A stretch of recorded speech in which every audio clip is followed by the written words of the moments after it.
کیا ہے؟ 14 اگست کو اہمیت کیوں نہیں دیتے؟ کیونکہ آزادی کی قدر نہیں ہے۔ آزادی کی قدر پوچھنی ہے تو بلال حبشی سے پوچھیں، جس نے ساری زندگی مارے کھائی، ساری زندگی رویا، ساری زندگی تڑپا اور ساری زندگی مار کھاتا رہا۔ کیوں؟ کیونکہ غلام تھا، آزادی نہیں تھی اس کے پاس، جس کو اتنا ستایا گیا، اتنا ستایا گیا کہ کسی اور صحابی کو اتنا نہیں ستایا گیا، جس کو دیکھ کر میرے آقا علیہ السلام بھی رو پڑتے تھے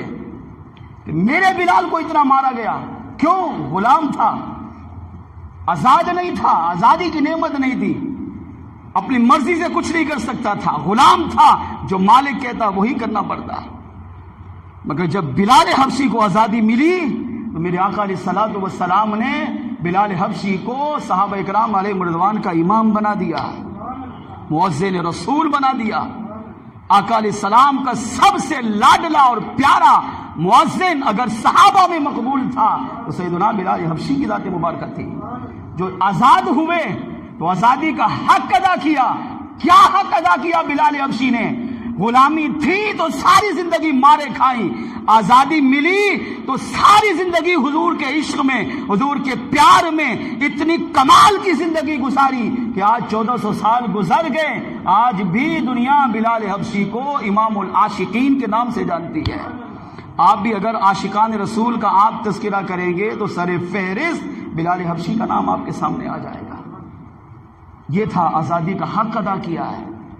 لاج رکھی آزادی کی قدر کو سمجھا، اور غلامی سے آزادی ملی تو آزادی کا حق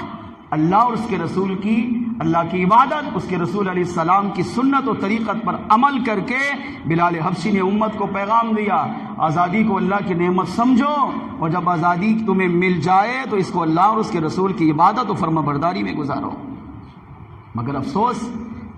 ہمیں آزادی کی قدر نہیں ہے۔ آزادی کی قدر پوچھنی ہے تو اس وقت مقبوضہ کشمیر کے مسلمانوں سے پوچھیں، ان کو سال گزر چکا، ابھی تک وہ یوں سمجھے ان کے گھر جیل بنے ہوئے ہیں۔ کتنے مسلمان شہید ہو گئے، کتنے قید میں ہیں، کتنوں کو اذیتیں دی جا رہی ہیں، کتنوں کو تکلیفیں دی جا رہی ہیں، کتنوں کو مارا جا رہا ہے۔ کیوں؟ زمین پر زندہ رہ کر بھی قید میں غلامی کی زندگی گزار رہے ہیں۔ آزادی کی قدر پوچھنی ہے تو برما کے مسلمانوں سے پوچھو کہ جن کو زندہ جلایا جاتا، جن کو بھون کر کباب بنا کر کھاتے تھے لوگ، ہماری ان ماؤں بہنوں جن کی عزتوں کو پامال کیا گیا، آزادی کی قدر نعمت ان سے پوچھئے۔ 20 لاکھ شہداء نے پاکستان بنانے میں اپنی جان کا نذرانہ پیش کیا، اور ایک پاکستانی رپورٹ کے مطابق ان 20 لاکھ میں 72,000 ہماری وہ کنواری مائیں بہنیں، وہ کنواری لڑکیاں تھیں، جوان لڑکیاں تھیں، جنہوں نے اپنی جان کا، اپنی عزت بچانے کے لیے اپنی جان کا نذرانہ ملک پاکستان بنانے میں اللہ کی بارگاہ میں پیش کیا ہے۔ کسی نے کنویں میں چھلانگ لگا دی، کسی نے دریا میں چھلانگ لگا دی، کسی نے سمندر میں چھلانگ لگا دی، کسی نے تالاب میں چھلانگ لگا دی، کسی نے نہیں دیکھا سامنے کیا ہے، موت تھی، پتہ تھا پیچھے سکھ بھی ہیں، ہندو بھی ہیں، یہودی بھی ہیں، عیسائی بھی ہیں، انگریز بھی ہیں، بت پرست بھی ہیں، کافر بھی ہیں، مشرک بھی ہیں، ہمیں زیادتی کا نشانہ بنائیں گے، بدکاری کریں گے، زنا کریں گے، ہمیں تکلیفیں دے دے کر ماریں گے۔ اس سے اچھا ہم اپنی عزت کا تحفظ کر کے اپنی جان کا نذرانہ اللہ کی بارگاہ میں پیش کر دیں۔ انہوں نے اس لیے قربانیاں دی تھی تاکہ ہم 14 اگست اللہ اور اس کے رسول کی نافرمانی میں گزاریں؟ نہیں، ان ماؤں بہنوں نے اس لیے قربانیاں دی تاکہ 14 اگست آئے تو ہم اللہ اور اس کے رسول کی فرما برداری، اطاعت و سنت میں گزار کر ان کو یاد کر کے ان کے لیے دعائیں مغفرت اور اصحال ثواب کریں، تاکہ ان کی روحیں خوش ہوں، وہ کہیں ہاں ہم نے جو قربانی پیش کی تھی باقی پاکستان میں رہنے والے مسلمانوں نے اس کا حق ادا کر دیا ہے۔ تاریخ پاکستان میں ایک بزرگ کہتے ہیں کہ جب ہندوستان سے ہجرت کی، کتنی بڑی ہجرت تھی تاریخ انسانیت میں، تاریخ انسانیت کا مطلب آدم علیہ الصلوۃ والسلام سے لے کر 1947 تک، یعنی ہمارے 1400 سالہ زندگی یہ بھی شامل ہے، ہمارے آقا علیہ السلام سے لے کر 1400 سالہ زندگی 1947 تک، تاریخ انسانیت میں اتنی بڑی ہجرت مسلمانوں کی نہیں ہوئی جتنی بڑی ہجرت پاکستان بنانے میں ہوئی ہے۔ یہ بہت بڑا اعزاز ہے، یعنی اتنے لوگوں نے ایک ملک، ایک شہر، ایک صوبے کو چھوڑ کر نہیں گئے، کتنی تعداد ہے؟ بعض علماء نے بیان کیا، مورخین لکھتے ہیں 1 کروڑ کے قریب مسلمانوں نے ہندوستان کو چھوڑ کر پاکستان اختیار کیا ہے، چل پڑے، نہیں پتا تھا کہاں جانا ہے، سامنے کیا ہے، سوائے موت کے ان کے سامنے کچھ بھی نہیں تھا، مگر 1 کروڑ مسلمانوں نے اپنی جان کی پرواہ نہیں کی، چل پڑے راستے کی طرف، مریں گے تو بھی شہید، بچ گئے تو غازی،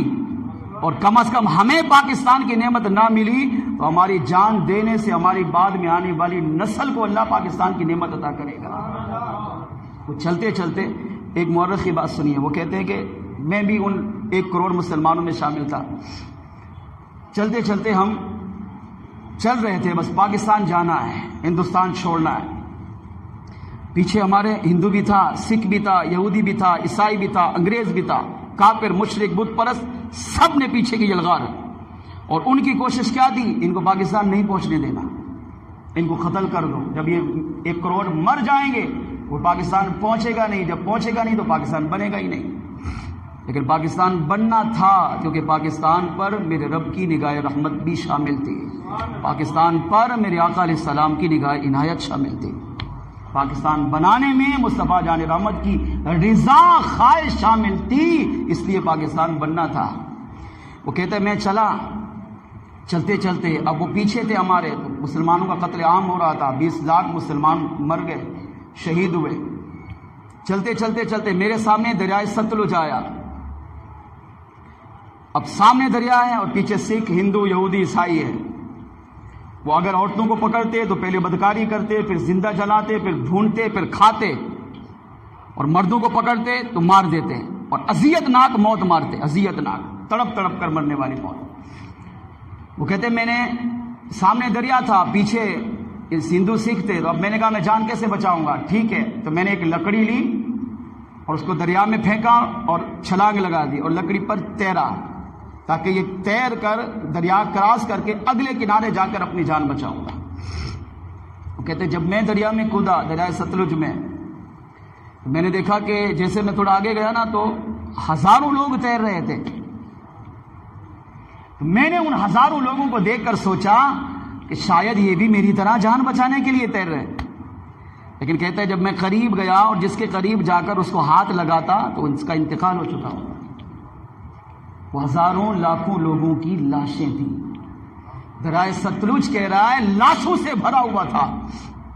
میں تنہا تھا جو دریا ستلج میں زندہ لکڑی پر تیر رہا تھا، باقی سارے میرے دائیں بائیں چاروں طرف لاشوں کا ڈھیر لگا ہوا تھا۔ میں اگلے کنارے پہنچا، وہاں سے کرتے کرتے کرتے پاکستان پہنچا، آج یہ شخص زندہ ہے، 160 سال اس کی عمر ہے، یہ کہتا ہے میں قائد اعظم محمد علی جناح کے ساتھ رہا ہوں، ڈیوٹیاں کی ہیں، 160 سال تک آج بھی زندہ ہے، صحت مند ہے، اور آج کی زندگی اور اپنی آنکھوں دیکھا حال بیان کرتا ہے کہ ہم نے ہجرت کیسے کی ہے، ہم نے قربانیاں کیسے پیش کی ہے۔ یہ کہتے ہیں کہ میں جب آگے گیا تو دریائے ستلج بھرا ہوا تھا، آگے گیا تو کہتے ہیں کوئی کنواں، کوئی تالاب، کوئی گڑھا ایسا نہیں تھا جو لاشوں سے بھرا ہوا نہ ہو، بچے، بوڑھے، جوان، مرد، عورتوں کی لاشوں کے انبار لگے ہوئے تھے، کہ گاڑی آتی تھی تو وہ بھی لاشوں سے بھری ہوتی تھی، کوئی ٹرین چل کر آئی تو وہ بھی لاشوں سے بھری ہوتی تھی، حتیٰ کہ وہ کہتا ہے کہ میں ایک قافلے میں شریک ہوا اور قافلے کے ساتھ جا کے ملا، اس میں مرد تھے، عورتیں تھے، بچے تھے، بوڑھے تھے، اب پیچھے ہندو، عیسائی، بت پرست یہ موجود تھے، خوف تھا، تو ہم دوڑتے دوڑتے دوڑتے ایک کمان کا کھیت آیا، ہم اس میں داخل ہو گئے، ہم نے کہا یہاں ٹھہرتے ہیں، تو جب یہ چلے جائیں گے پھر ہم یہاں سے نکل کر آگے ہجرت شروع کریں گے۔ جب کمان کے کھیت میں گئے تو گرمی کے ایام تھے، تو کہتے کمان کے کھیت میں گرمی شدید پڑی، ذرا عام بیٹھے کھلے آسمان کے نیچے تو اتنی گرمی ہوتی ہے، اب کھیت میں آپ داخل ہوں گے تو اس کی تپش اور بڑھے گی، اور کمان کا کھیت تو ویسے جنہوں نے دیکھا ہوگا بہت بڑا ہوتا ہے، اس کی تپش اور بڑھی، مگر ہم نے تپش برداشت کی، گرمی برداشت کی، نہیں ہم نے ہجرت کرنی ہے، جان بچانے کی کوشش کرنی ہے، اگر اللہ کو منظور ہوا تو شہادت دیں گے، ورنہ غازی بن کر ملک پاکستان بنائیں گے، پاکستان بنانے میں اپنا کردار ادا کریں گے۔ وہ کہتے ہیں ہم آگے بڑھے، قافلے کو ہم نے روکا ہوا تھا، اس قافلے میں ایک خاتون تھی، بوڑھی خاتون، جس کے پاس ایک دودھ پیتا بچہ تھا، اب کمان کی تپش، کمان کی گرمی جب بڑھی تو ہم تو بڑے تھے، برداشت کر پائے، مگر وہ دودھ پیتا بچہ برداشت نہیں کر پایا۔ وہ روتا تھا، وہ چیختا تھا، چلاتا تھا،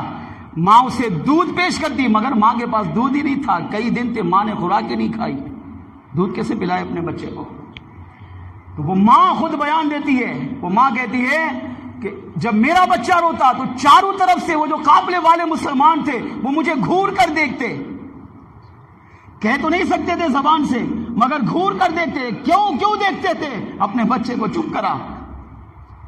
وہ زبان حال سے یہ کہتے تھے اپنے بچے کو چپ کرا، کیونکہ یہ روئے گا تو آواز کھیت سے باہر جائے گی اور باہر چاروں طرف یہ جلاد گھوم رہے ہیں اور بچے کے رونے کی آواز سن کر یہ اندر آ کر ہم سب کو مار دیں گے۔ اپنے بچے کو چپ کرا۔ وہ ماں کہتی ہے میں نے بچے کے بہت چپ کرایا مگر کمان کی تپش اتنی دی کہ میرا بچہ خاموش ہو ہی نہ سکا۔ جب لوگوں نے بار بار مجھے گھور کر دیکھا تو میں نے اپنے